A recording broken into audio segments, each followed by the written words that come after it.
Ano sabihin nag-ano kung grab ako? Guys, take a look.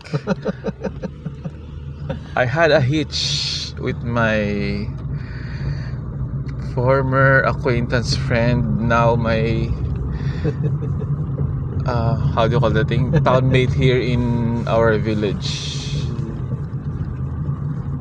So he fetched me up while I'm walking, going there in my house.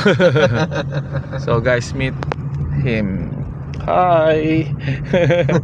Introduce yourself. Romeo Perez Yeah. Jr.